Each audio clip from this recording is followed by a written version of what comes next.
Bienvenidos a nuestra última sesión de el capitalismo. Vamos a discutir varios capítulos del libro hoy. Quiero hablar primero de cuál es, según Ayn Rand, la naturaleza del gobierno. El gobierno, nos dice Rand, sirve para proteger los derechos individuales del individuo. Ese es su propósito, porque el gobierno tiene el monopolio del uso de la fuerza y solo puede usarla para defender a los individuos de aquellos que usan la fuerza para atacarlos. Es decir, se basa en el derecho que cada individuo tiene a la autodefensa y es el único derecho que se puede delegar al gobierno. También habla Rand de cuál es la forma en que ella propone que se financie al gobierno, dado que el financiamiento por medio de impuestos es realmente una contradicción al principio de la función del gobierno. Es decir, que se está obligando por la fuerza a financiar al gobierno cuando aunque uno no quiera. Entonces, Rand propone que hay varias maneras que se podrían hacer para que el financiamiento del gobierno fuera voluntario, y es que el gobierno, de hecho, pues ofrece un servicio. El servicio que ofrece es precisamente de naturaleza legal, y entonces una manera de financiar al gobierno es que uno, cada vez que hiciera una transacción, si está dispuesto a que esté protegido, digamos, por el gobierno, entonces paga una suma por esa protección, como haría con un seguro de vida o cualquier cosa. Y a la hora de que alguien incumpla con el contrato, pues tiene derecho a que el gobierno juzgue y resuelva el caso. Si uno no quiere pagar, entonces no lo paga, pero no tiene derecho a que el gobierno intervenga. Entonces esa sería una forma libre. Otra, pues, dice ella, podría ser una especie de lotería en el cual pues se podría la gente comprar los números o lo que quisiera para sostener al gobierno. Hay otras maneras, una que ya está implementada en Taiwán, y es que se paga, pues, en este caso, pues sí, un impuesto que se da al que es del IVA, y se hace, pues, si la persona pide factura, entonces se le paga el impuesto. La manera en que lo hicieron en Taiwán es que la factura que uno recibe por los servicios que está pagando tiene un número que entra a una lotería.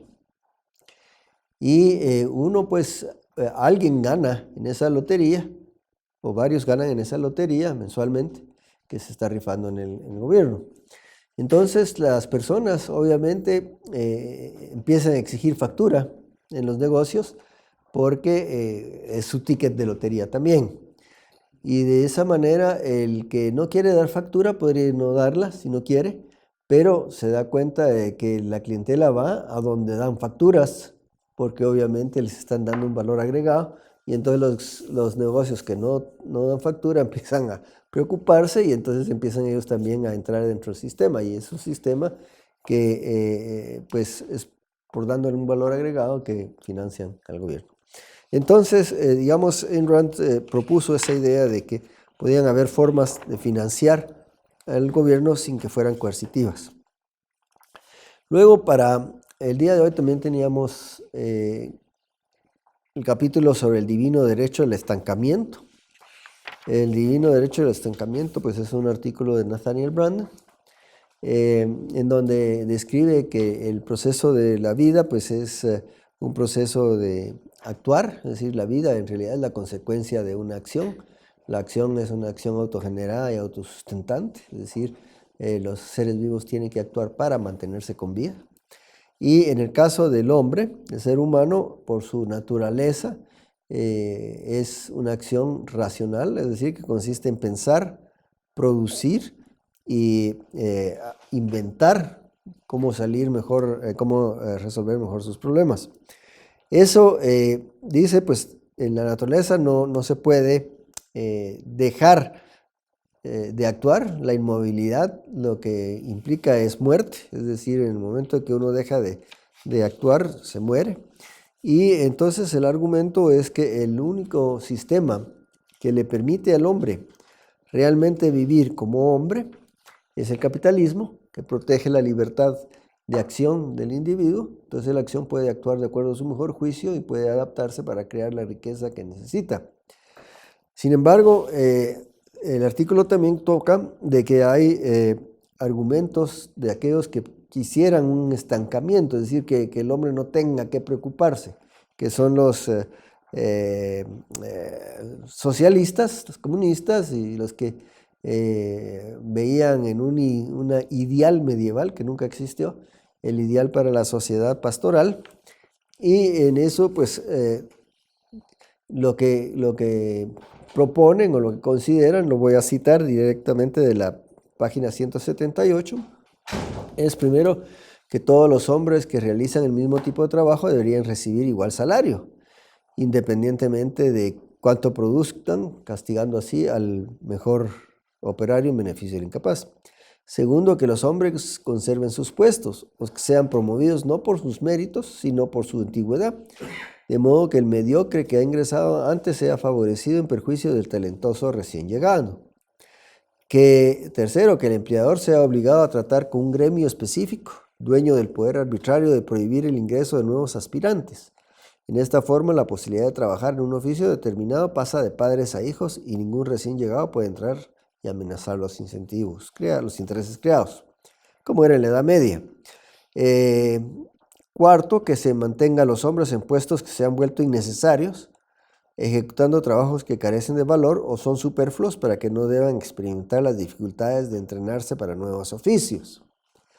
Quinto, que se acuse al capitalismo de iniquidad, que ahora está muy de moda, ¿verdad?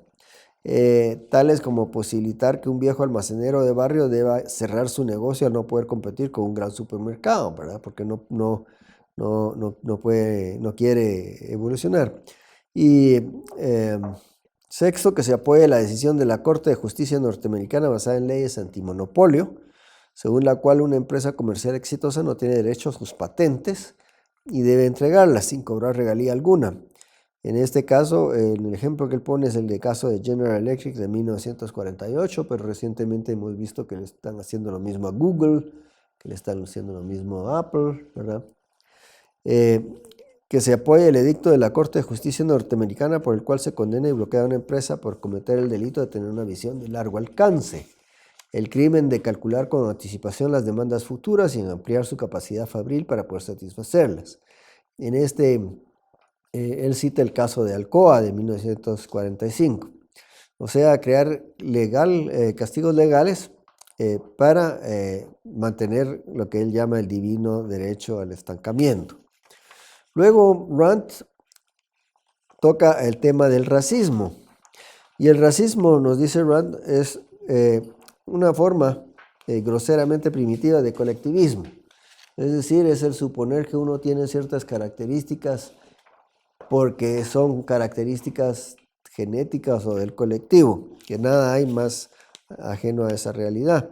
La cultura, dice Rand, no es producto de masas homogéneas, sino que es producto de logros intelectuales de hombres individuales. Entonces, no porque los alemanes porque haya habido alemanes como Goethe, yo por ser alemán soy igual de superior, eso es tontería, dice. Uno puede ser perfectamente un bruto, y no porque, ¿verdad?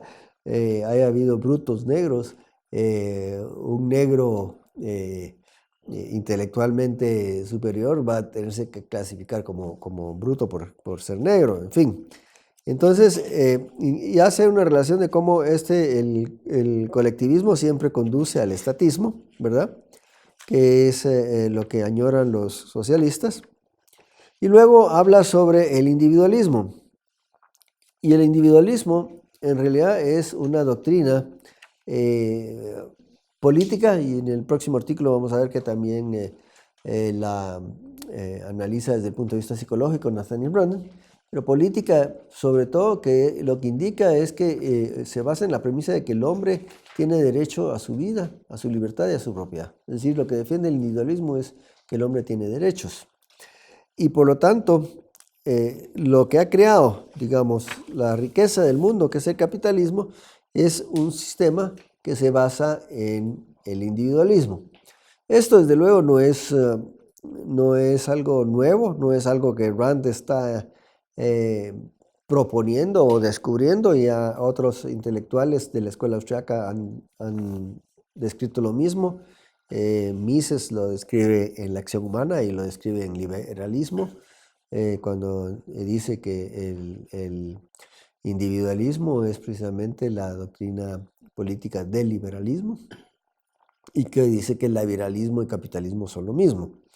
Entonces, el capitalismo, dice Rand, impulsó a la humanidad a dar sus primeros pasos hacia la libertad y hacia una forma de vida racional. El capitalismo atravesó las barreras nacionales y raciales por medio del libre intercambio. El capitalismo abolió la servidumbre, la esclavitud en todos los países civilizados del mundo. Fue el norte capitalista el que puso fin a la esclavitud en el sur agrario feudal de los Estados Unidos. De hecho, Estados Unidos hace énfasis, es un crisol de razas, es decir, porque lo que se evalúa es al individuo, no por lo que hace, no por qué raza pertenece. Luego, Nathaniel Branden toca el tema en el capítulo del individualismo falsificado. Y ahí nuevamente vuelve a hacer énfasis en que el concepto ético-político del individualismo es que sostiene los derechos del individuo, que es precisamente lo que niega el altruismo. Lo que hizo Augusto Comte fue inventar el altruismo para oponerse al individualismo, no al egoísmo como cree mucha gente, sino que fue al individualismo. Y en sus escritos, Comte lo que dice es que los individuos no tienen ningún derecho. De hecho, que la palabra derechos individuales se debería borrar del lenguaje político y de todo lenguaje. Que los individuos lo único que tienen son deberes para con los demás. Eso es lo que dice Comte cuando inventa el altruismo. O sea, es un ataque directo al individualismo, ¿verdad? El individualismo lo que dice es que el hombre tiene derechos inalienables, derecho a su vida, a su libertad y a su propiedad. Sin embargo, hace énfasis Branden en que hay gente que confunde el individualismo por varias razones, pensando que el individualismo es ese individualismo del que habla Nietzsche y que habla Mark Stirner. Nietzsche, desde luego, era un defensor del individualismo, pero no hay que olvidar que Nietzsche, cuando habla de que el individuo tiene derecho a vivir su vida como quiera, cita como algunos, sobre todo en su fase temprana, cita como superhombre a gente como Napoleón y gente como Julio César. Y obviamente esos pues pasan por encima de la voluntad de mucha gente, son colectivistas, manejan masas, y entonces ese no es el individualismo del que está hablando Rand. Y Max Stirner habla del individualismo, de que la persona puede hacer lo que quiera pasando aún por encima de los demás. Entonces, ahora Nietzsche, para ser justo con él, ya en sus últimos libros, en El ocaso de los ídolos, abandona la idea del superhombre como ese individualista que depende de aquellos a los que tiene que dominar para ser el superhombre, y considera que el que es el auténtico ejemplo del superhombre es Goethe, que es el hombre de pensamiento independiente, que no necesita dominar a nadie, que se crea su propia moral, que piensa racionalmente, en fin. Pero ese es el que se acerca más a la idea que Rand está exhibiendo, que el individualista es el que sí vive para sí mismo, por su propio esfuerzo, por producto de su propia mente, o sea, pensando racionalmente. De hecho, digamos, es el que trata a los demás como comerciante, es decir, entregando valor a cambio de valor, y no como saqueador, ¿verdad? Es decir, que el que es productor, ese es el individualista, no el Atila, que es el que sería el que Steiner está hablando. Y entonces habla de que el individualismo y la independencia racionales son inseparables, es decir, no se puede ser un verdadero individualista si no es uno racional, porque se basa uno en que piensa en base a la realidad, no en caprichos, no en emociones. De hecho, dice uno,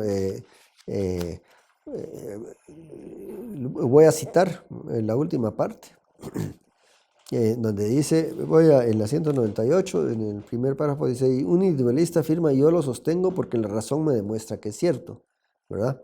Lo vuelve a mencionar que lo correcto es decir, es correcto porque es cierto y no que es correcto porque yo lo siento, ¿verdad? Ese sería el error. Luego, el último capítulo que íbamos a leer hoy es sobre el argumento de intimidación, ¿verdad? Que es una falacia parecida al ad hominem, dice ella, que consiste en refutar un argumento impugnando a la persona a quien lo presenta. Por ejemplo, el candidato X es inmoral y en consecuencia su argumento es falso. El argumento de intimidación es similar y domina las discusiones en la época en que ella escribió esto y ahora mucho más, ¿verdad? Ahora estamos viendo que domina mucho más. Es un argumento que no trata sobre lo que se está discutiendo, sino que ataca a la persona que está hablando.